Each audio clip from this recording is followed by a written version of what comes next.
안녕하세요. 반갑습니다. 문학을 공부하는 방송 문학정독의 무수비입니다. 이번 주에도 소설 3편을 읽었습니다. 그중 첫 번째 작품을 나눠보도록 하겠습니다. 여름은 물빛처럼 이란 작품인데요.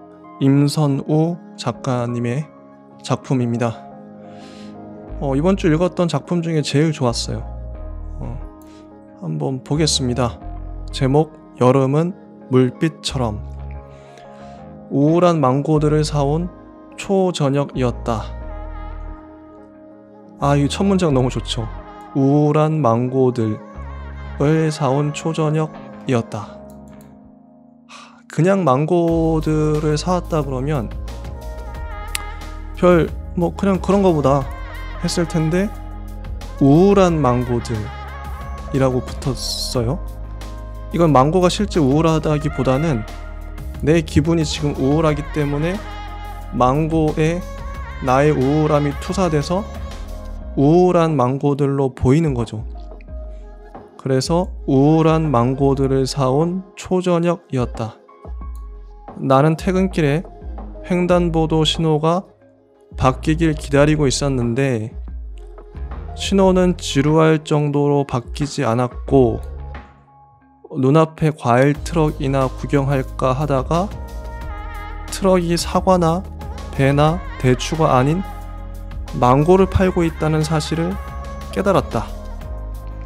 평소에 나는 사과는 대책 없어 보이고 대추는 고약해 보인다는 이유로 그다지 좋아하지 않았다. 그러나 망고들은 어쩐지 생각에 잠긴 듯한 모습이었고 생각 때문인지는 몰라도 적잖이 울적해 보였다. 나는 첫눈에 망고들이 마음에 들었다. 그중 가장 점잖아 보이는 것으로 2개를 골라 집으로 돌아가자 처음 보는 남자가 집 안에 있었다. 지금 읽어드린 게 첫 파트예요. 무척 짧지만 2 문단으로 이루어져 있고요. 너무 좋습니다. 문장이 뭔가 젊다고 할까요? 세련되다고 할까요? 좋은 부분이 많이 있지만 특히 이 부분, 평소에 나는 사과는 대책 없어 보이고 대추는 고약해 보인다는 이유로 그다지 좋아하지 않았다. 특이해요. 정말 특이하죠. 보통 사과를 싫어하는 이유가 사과는 맛이 없어서 혹은 사과 알레르기가 있어서 이런 게 보편적이고 일반적인 이유잖아요. 하지만 이 화자는 화자만의 이유를 갖고 있어요. 70억 명 중에서 이런 이유로 사과와 대추를 싫어하는 사람은 이 사람밖에 없을 것 같은 느낌이에요. 독특성, 유일성이죠. 그래서 더 흥미롭고요. 사과는 대책 없어 보인다. 곰곰이 생각을 해봤어요. 사과가 정말 대책 없어 보이나? 선뜻 납득하기 어려웠지만 이 사람에게는 대책 없어 보일 수도 있겠다. 사과가. 대추는 고약해 보인다. 요건 좀 납득이 가더라고요. 대추는 고약해 보이는 느낌이 있어요. 재밌죠? 그러니까 이런 유형의 사람을 대변하는 문장이죠. 실제로 이런 식으로 말하는 사람들이 있긴 있잖아요. 살다 보면. 자기 개성이 넘치는 사람이죠. 나는 사과 싫은데 대책 없어 보이잖아. 대추는 고약해 보여. 싫어. 이런 느낌인 거죠. 이런 친구가 옆에 있으면 재밌을 것 같아요. 그렇다면 이 친구가 바라보는 냉장고는 어떤 느낌일까? 혹은 물병은 어떤 느낌일까? 모든 사물에 자기만의 고유한 느낌이나 이유가 있을 것 같은 그런 유형의 인간인 거죠, 이 화자는. 그러나 망고들은 어쩐지 생각에 잠긴 듯한 모습이었고, 망고가 생각에 잠긴 듯한 모습이 있나? 처음 알았어요. 그러니까 이 화자만의 독특한 사물을 보는 시각인 거죠. 좋습니다. 이런 시각 너무 좋아요.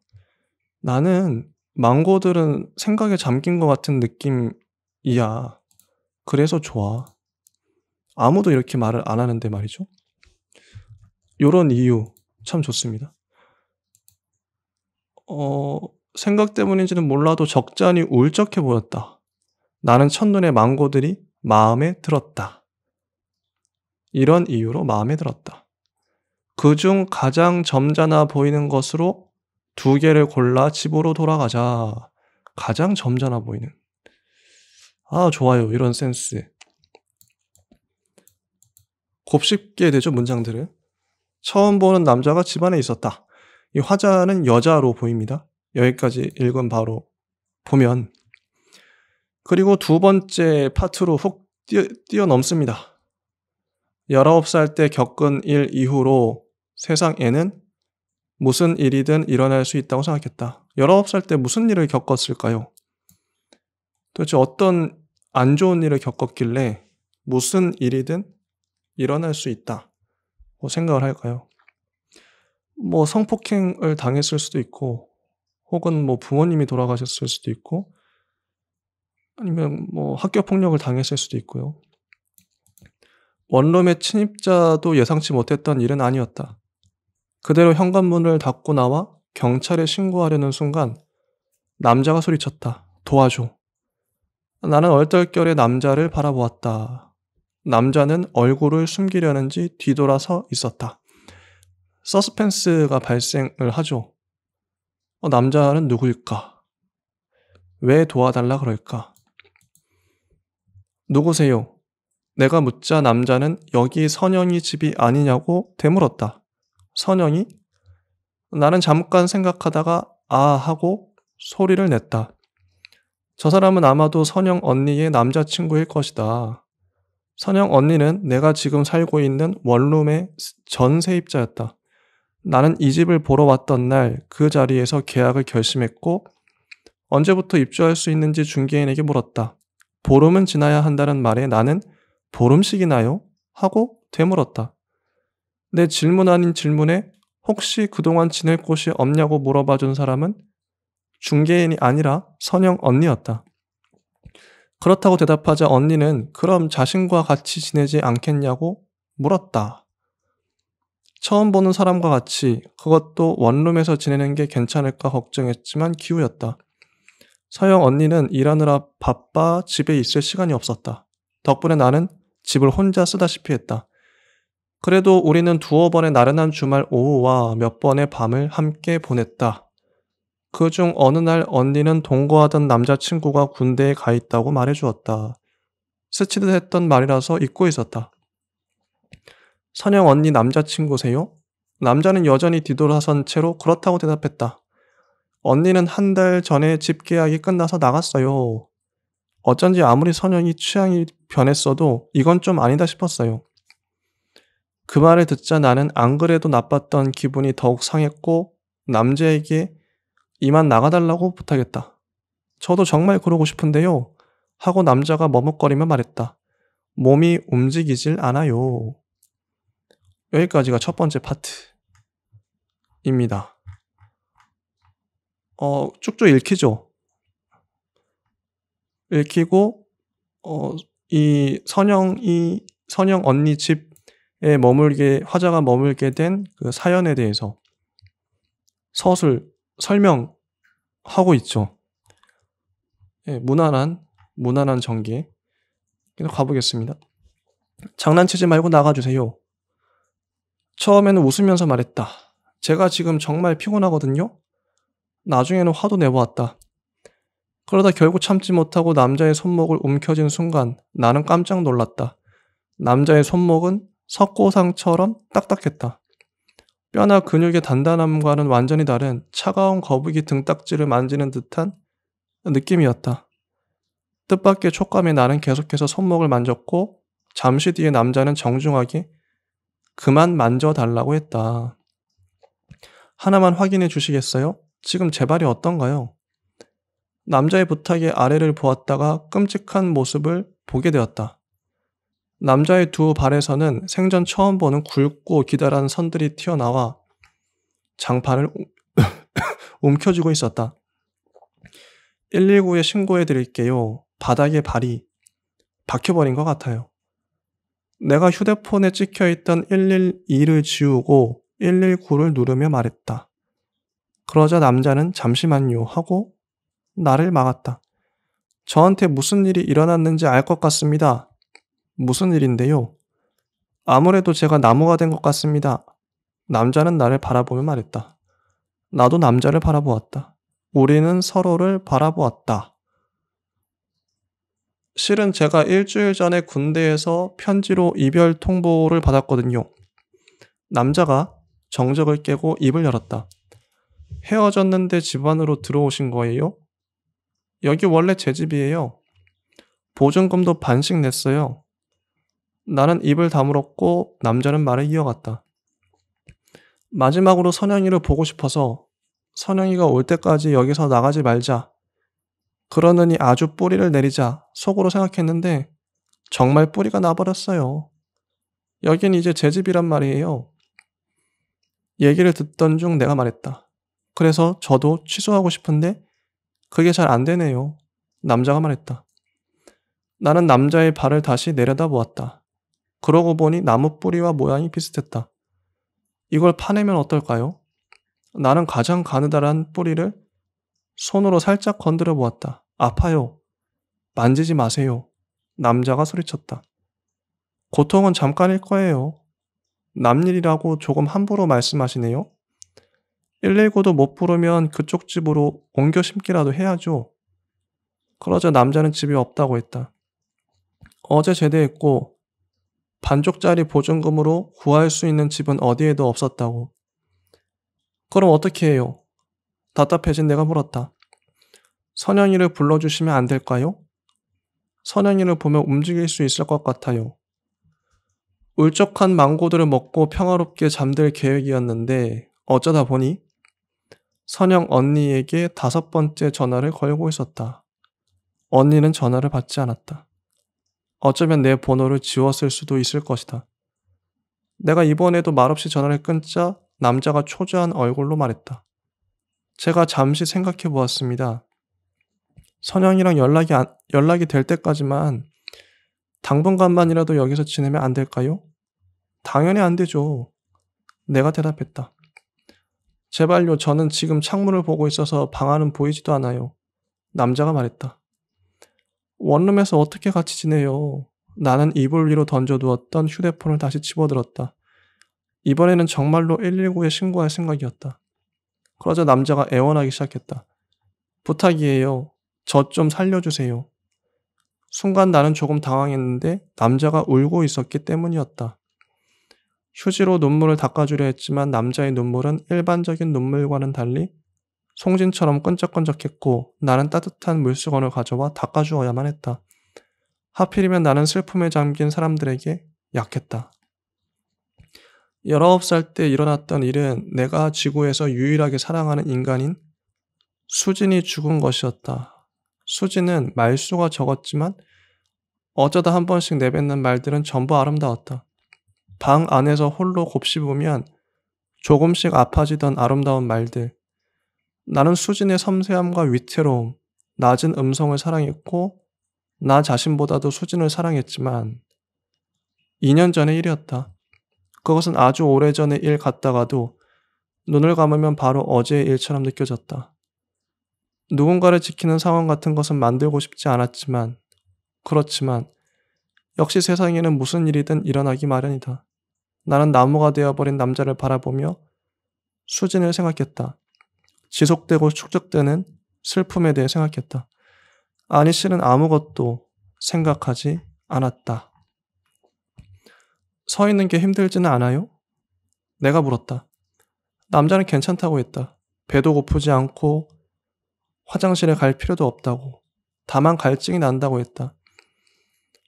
나는 컵에 물을 따라 남자의 입에 갖다 대주었다. 입안으로 천천히 물을 부어주어도 자꾸만 밖으로 흘러나왔다. 이게 아닌 것 같아요. 그러면요? 나는 남자가 부탁한 대로 물을 천천히 발치에 부어주었다. 이제 살 것 같네요. 남자가 편안한 듯 눈을 감으며 말했다. 그 모습이 보기 좋지 않았지만 나는 남자를 잠시만 받아들이기로 했다. 선영 언니가 나를 받아줬던 보름을 생각하면서. 그날 밤에는 어수선한 꿈을 꾸었다. 집안에 모르는 사람들을 끝도 없이 초대하는 꿈이었다. 일어나 보니 내 방에는 초대되지 않은 한 사람인지 나무인지가 서 있었고 나는 꿈과 현실 중 어느 쪽이 더 나쁜지 생각하다가 그만두었다. 나는 다시 선영 언니에게 전화를 걸었다. 언니는 이번에도 전화를 받지 않았다. 화장실에 들어가서 옷을 갈아입느라 새로 산 티셔츠가 눅눅해졌다. 나가기 전에는 커튼을 열어두었다. 남자의 발치로 환한 빛이 쏟아졌다. 저 출근해요. 내가 말했다. 다녀와요. 남자가 인사했다. 네, 여기까지가 다음 파트였어요. 두 번째 파트였던 거죠. 자, 이게 남자가 그러니까 실현당한 선영 언니한테 차인 남자가 제대해서 선영 언니가 아직 사는 줄 알고 왔고 나무가 돼서 발목이 잡혀버렸고 우두커니가 됐죠. 그거를 내가 와서 발견하고 실강이를 벌입니다. 나가주시겠어요? 언니? 하다가 못 나가요. 결국 남자가 이 집에 같이 살게 됐죠. 자, 이런 환상적인 판타지스러운 이야기. 남자는 왜 나무가 되었을까요? 나무는 뭐 상징이죠. 나무라도 되겠어. 못 만나면 나무라도 되겠어. 선영 언니를 못 잊은 거겠죠. 그걸 이런 식으로 문학적으로 나무로 표현했다. 판타지스럽게. 전 되게 좋았어요.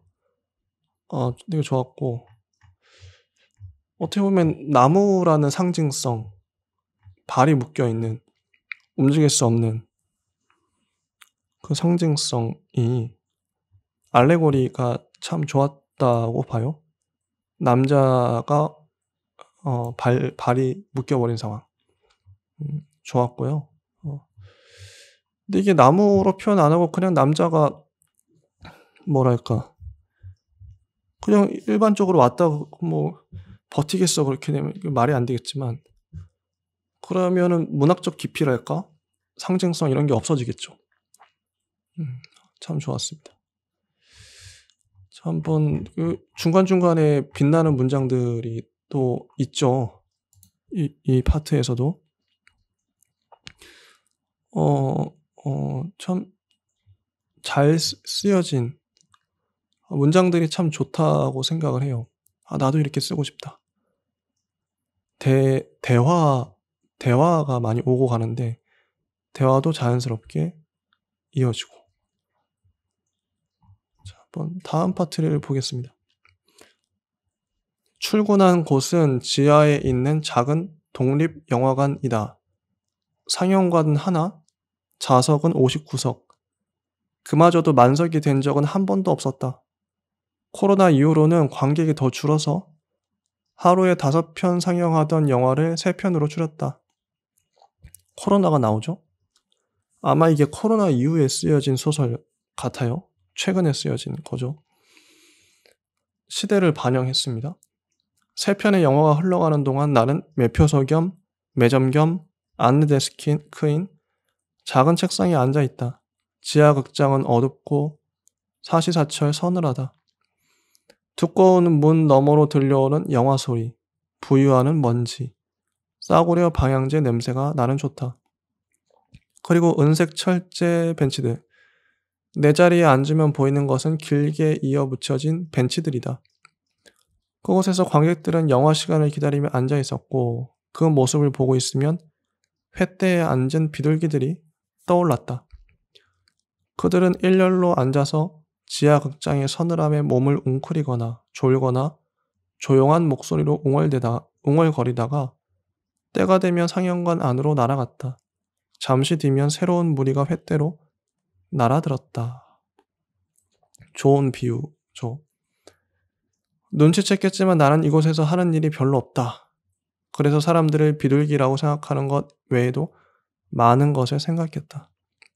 내 집에서 나무가 된 남자, 극장 창고에서 자라는 버섯들, 두더지를 생김새에 대한 유감, 정확히 같은 모양으로 튀겨지는 팝콘이 존재하는가에 대한 의문, 그리고 수진을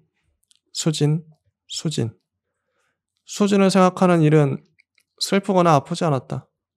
그것은 비둘기들이 때가 되면 날아들고 날아가듯 자연스러운 일이었다. 처음에는 밥을 먹다가도 신발을 신다가도 수진에게 하고 싶은 말이 떠올랐고 참을 수가 없었다. 그때마다 나는 휴대폰을 귀에 갖다 대었다. 사람들은 내가 다정한 연인, 친구 혹은 원수와 통화하는 줄 알았다.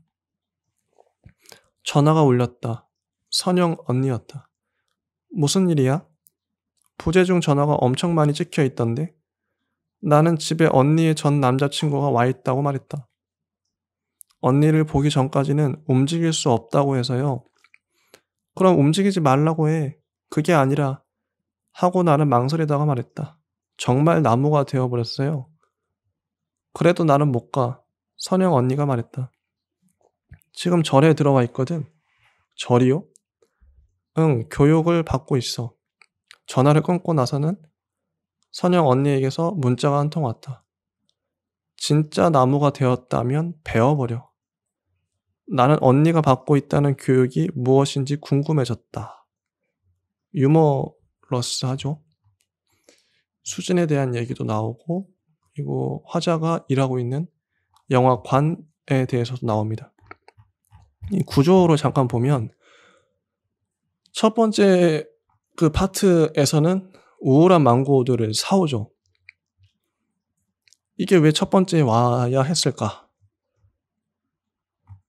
두 번째 파트에서는 바로 남자를 대면하는 사건이 일어납니다. 저였다면 첫 번째 파트부터 썼겠죠. 하지만 고수는 다르다. 망고를 사옵니다. 망고도 뒤에 나와요 또. 그냥 버려지는 소품이 아닌 거죠. 요런 센스. 요게 좋았고요.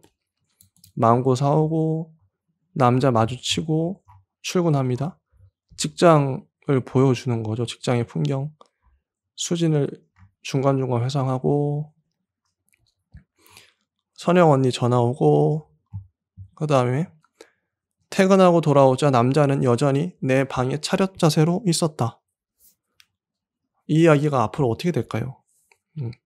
남자와 어색하게 인사를 주고받은 다음 나는 편의점에서 사온 도시락을 2개는 냉장고에 넣고 하나는 전자레인지에 돌렸다. 남자는 도시락을 거절했다.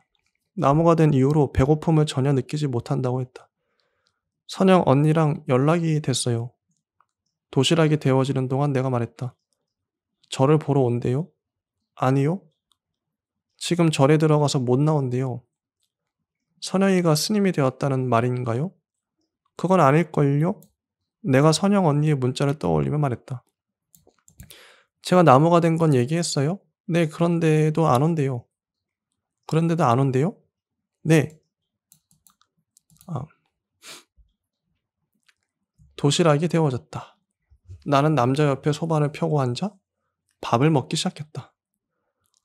선영이 걔가 그렇게 피도 눈물도 없어요. 그쪽이랑 같이 지낸 것도 자기가 보름치 반값 안 내려고 그런 거예요. 모르셨죠? 남자의 말을 듣고 보니 정말로 방세는 내가 내었다. 어쩐지 지나치게 다정하더라. 나는 밥을 씹으며 생각했다. 내가 별 반응이 없자 남자는 조심스러운 목소리로 어떻게든 움직여 볼 테니 며칠만 시간을 달라고 했다.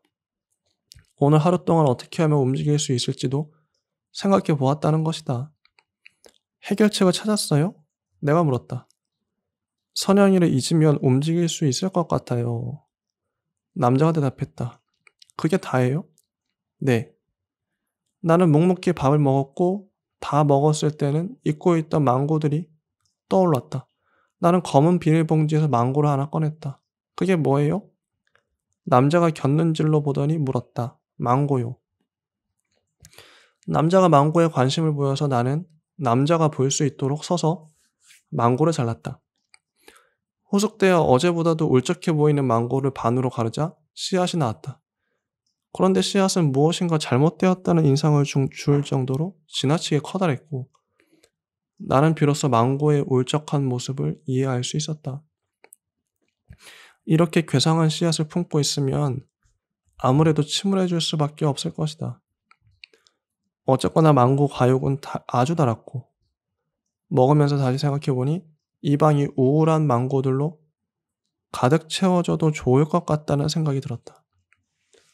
그러기 위해서는 망고 씨앗을 심어야 했지만 당장은 귀찮아서 나는 씨앗을 싱크대 안에 넣어두었다. 남자가 목마르다고 해서 물도 한 컵 떴다. 천천히 발치에 물을 따라주며 우리는 통성명을 했다. 남자의 이름은 산이었다. 산은 나보다 3살 많았고 나에게 말을 놓으라고 했지만 내가 거절했다. 반면 산은 묻지도 않고 말을 놓았다. 망고를 먹으면 나는 산에게 일주일을 주겠다고 했다. 일주일이 지나면 119를 불러서 파버릴 거예요. 일주일이면 충분해. 산이 한결 편안해진 목소리로 대답했다. 일주일이면 잊을 사람 때문에 이렇게 된 거예요? 그게 아니고 일주일 안에는 선영이가 올 테니까. 언니는 절에 있다니까요? 내가 아는 선영이라면 내일쯤 다시 연락이 올 거야. 나는 앵무새처럼 말하는 산을 바라보았다. 몸이 굳으면서 머리도 굳어버린 걸까? 그렇지만 잠자리에 누웠을 때 나는 식물 또한 고통을 느낀다는 사실을 기억해냈다. 이른 새벽 팔에 간지러운 느낌이 들어 깼다가 머리맡에 꼿꼿하게 서 있는 산을 보고 놀라서 잠이 달아났다. 잠결에 귀신인 줄 알았어요. 산은 완전히 틀린 말은 아니라고 했다. 나도 내가 살아있는 게 맞는지 의심스럽던 참이야. 그 상태로 잠은 와요? 잠은 아닌데 그 비슷한 거네. 나는 다시 잠드는 것은 포기한 채 그냥 가만히 누워 있었다. 서 있기만 하면 심심하지 않아요? 내가 물었다. 괜찮아. 기다리는 일은 잘할 수 있어. 산이 대답했다. 너는 무슨 일을 해? 영화관에서 일해요? 거기서 어떤 일을 하는데? 그쪽이 지금 하는 거랑 비슷해요. 정오가 지나면 방 안에 어지러울 정도로 강한 햇빛이 쏟아진다는 거 알고 있어? 산이 물었다. 말하지 그랬어요. 오늘은 커튼을 치고 나갈게요. 그러지 마. 왜요? 빛이 바뀌길 기다리고 있으면 뭔가를 하고 있는 것 같아서 마음이 좋아. 산의 말을 듣다가 간지러운 쪽을 더듬어 보니 모기에 물려 있었다. 방 안에 모기가 있다고 말하자 산은 알고 있다고 했다. 지금 내 종아리에 앉아 있어. 나는 조심스레 일어나서 불을 켰다. 정말로 산의 왼쪽 종아리에 모기가 앉아 있었다. 재빨리 손바닥으로 내리쳤지만 모기는 산의 반대편 허벅지로 날아갔고 나는 허벅지 역시 내리쳤다. 잡았어? 아니요.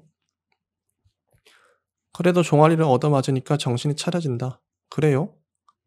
그러면 몸이 좀 움직여져요? 아니. 나는 일어난 김에 커튼을 열었다. 맞은편 담벼락에 반사된 옅은 빛이 방 안으로 들어왔다. 출근 시간 전까지 나는 산과 같이 빛을 받으며 누워있다가 모기 몰린 곳을 긁다가 남은 망고 하나를 아침으로 먹었고 나가기 전에는 예전에 쓰던 핸드폰을 꺼내어 라디오를 틀어주었다. 사나이에게 물 주는 것 또한 잊지 않았다. 네, 여기까지가 다음 파트입니다.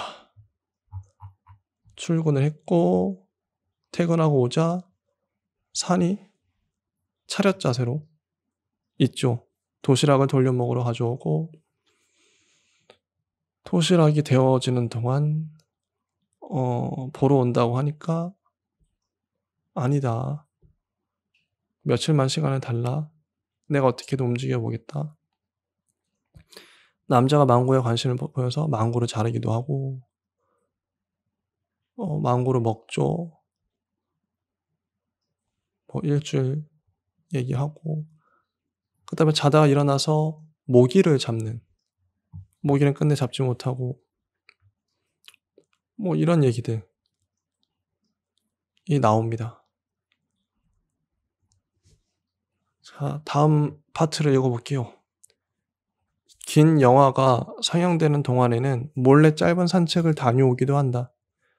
영화관에서 걸어서 10분 거리에는 조용하고 작은 수로가 있다.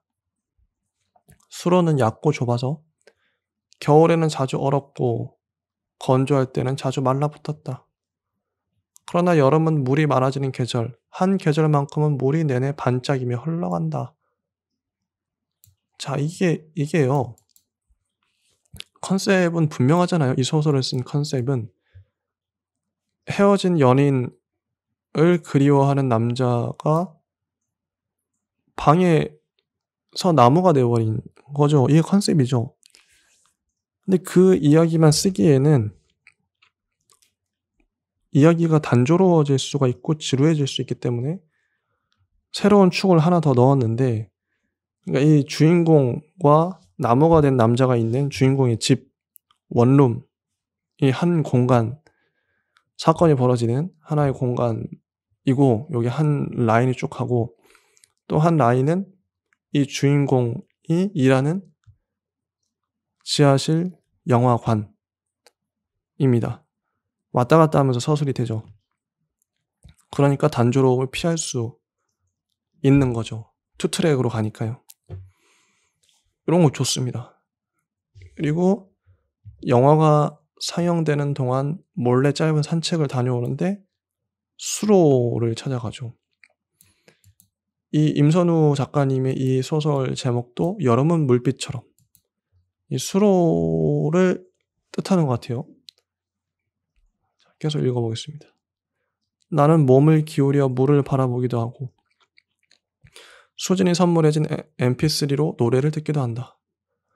작년에는 기계가 고장나서 용산 전자상가에 수리를 맡기기도 했다. 가게 주인은 mp3를 분해하면서 곧 있으면 이 건물도 허물어질 거라고 알려주었다.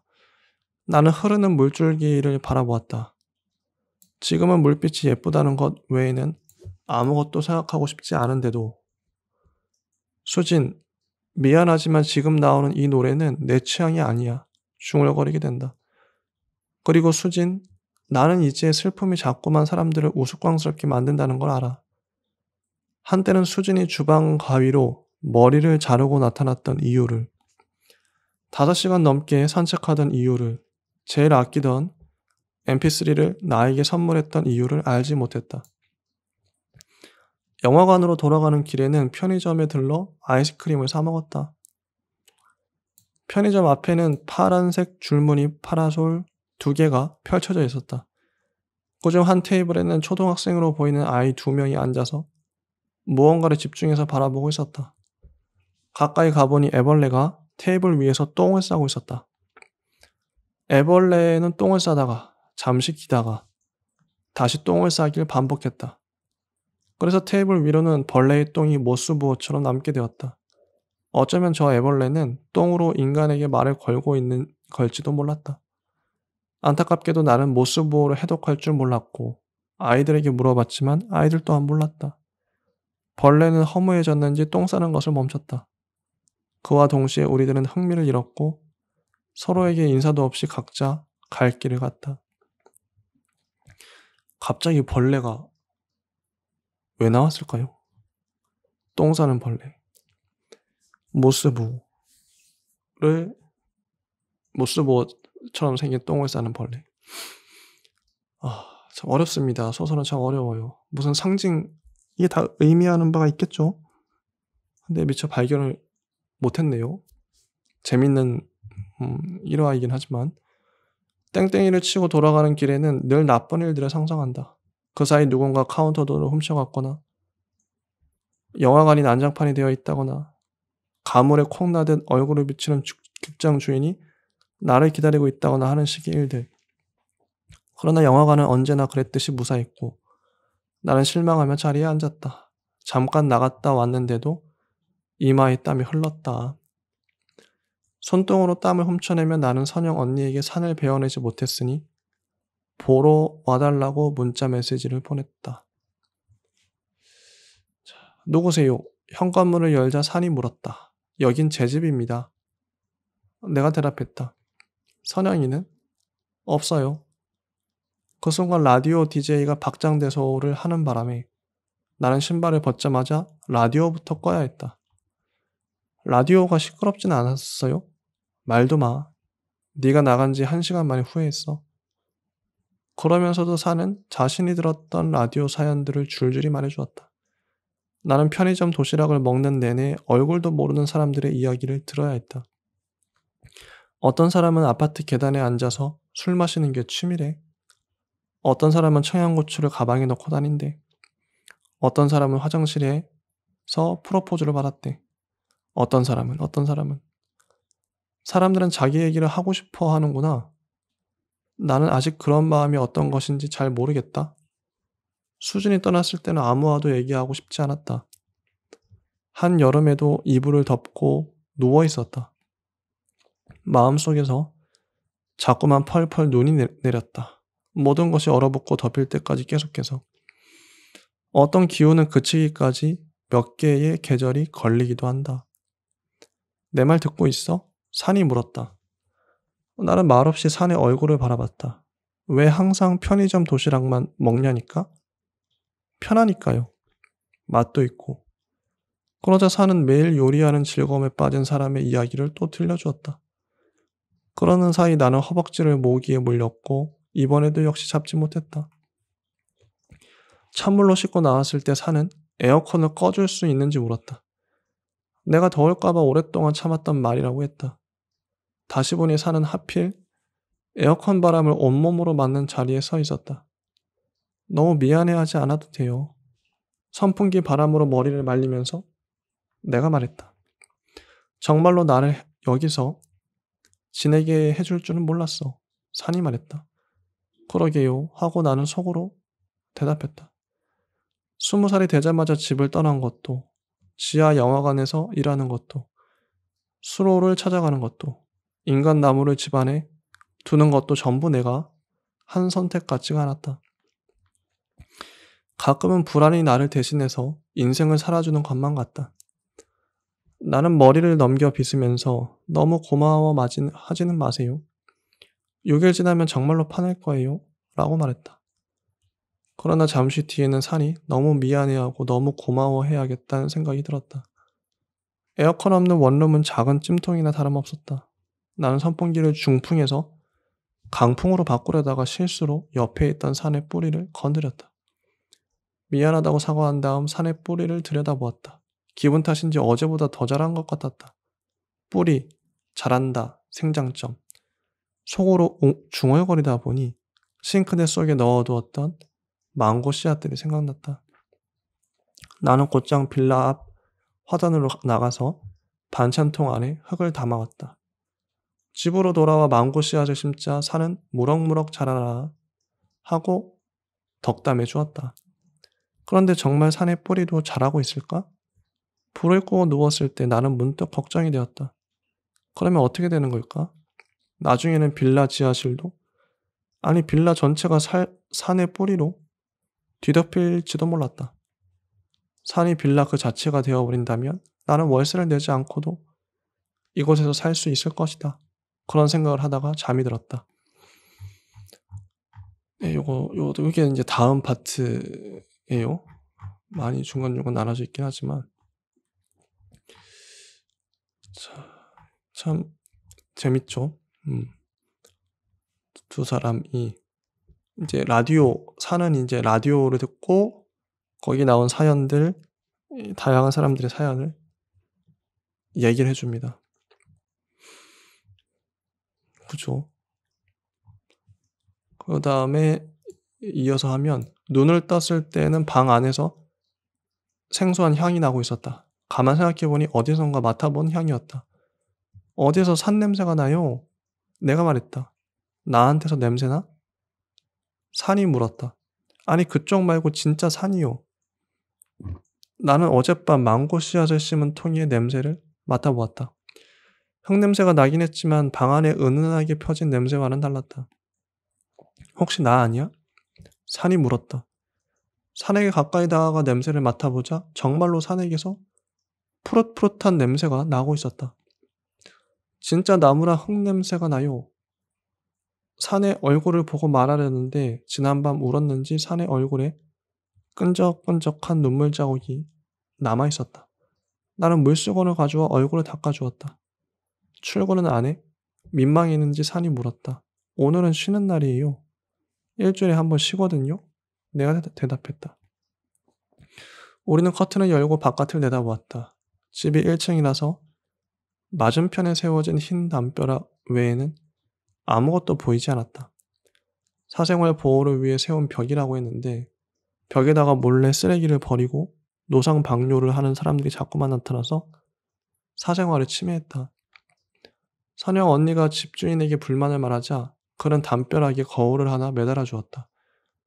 붉은색 글씨로 양심의 거울이라고 적힌 둥그런 거울이었다.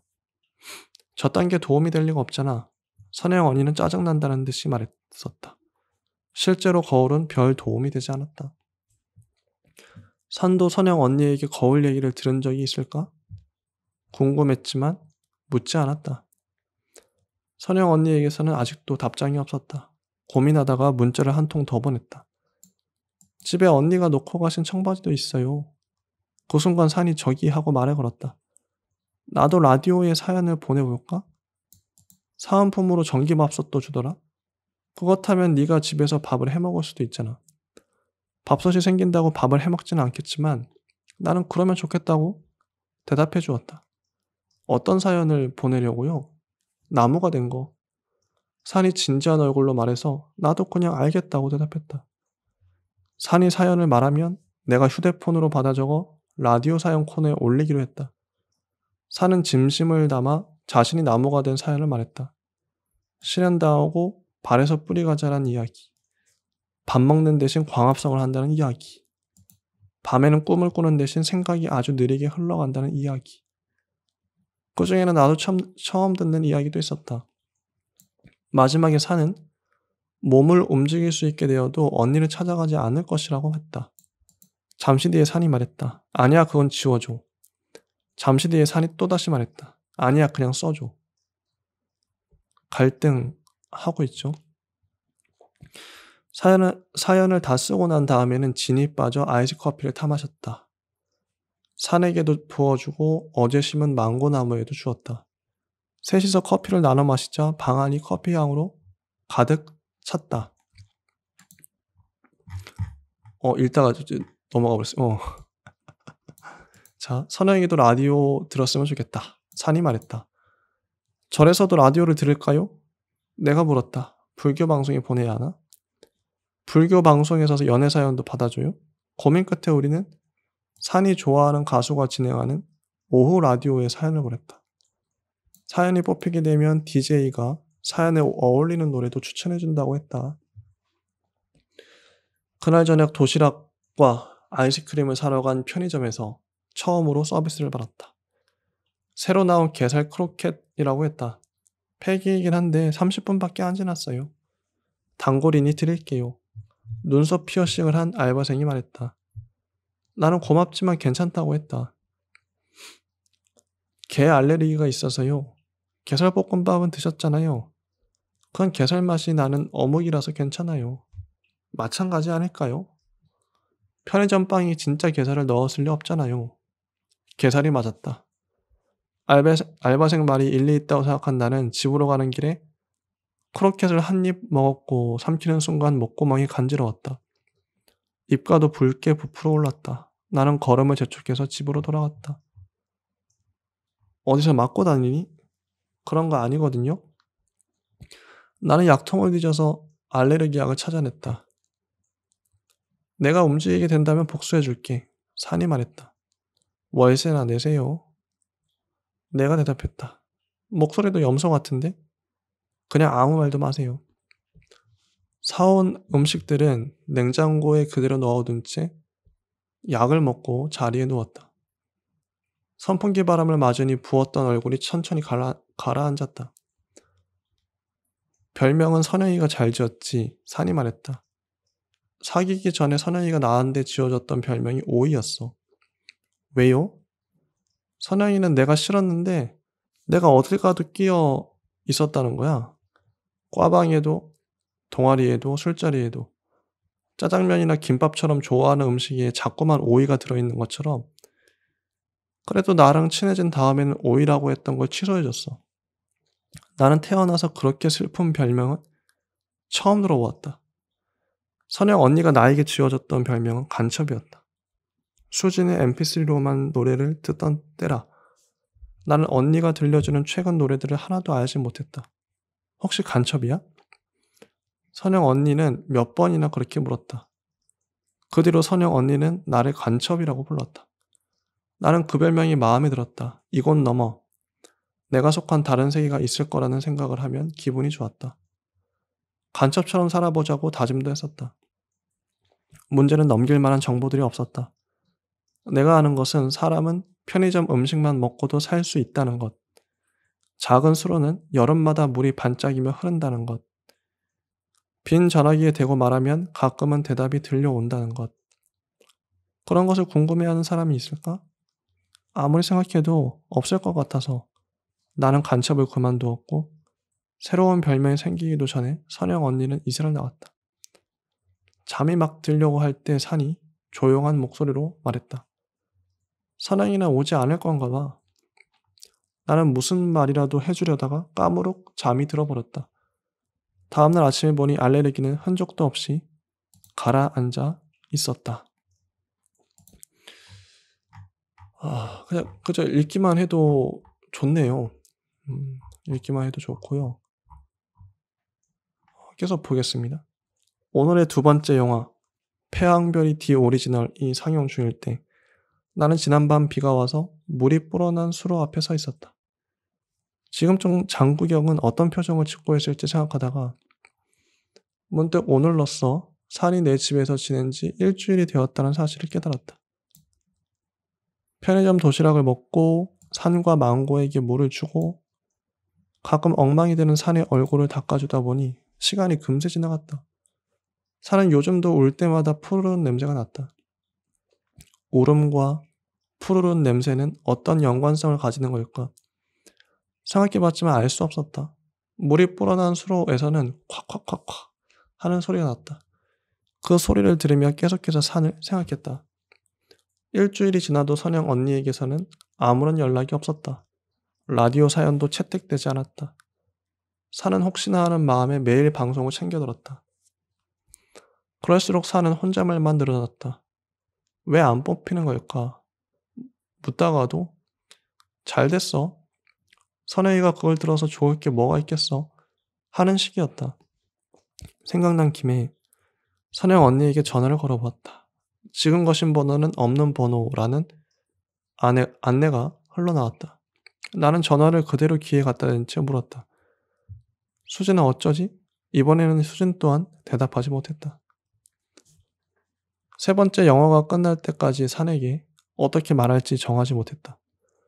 결국 끝까지 정하지 못한 채로 현관문을 열자 산은 인사도 생략한 채 잔뜩 흥분한 목소리로 내게 재밌는 얘기를 들려주겠다고 했다.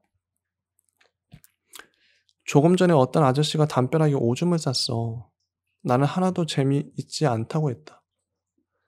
그런데 아저씨가 양심의 거울을 보면서 쌌어. 그 말을 듣자 웃음이 터졌는데 뭐가 그렇게 웃긴 건지는 나도 알 수가 없었다.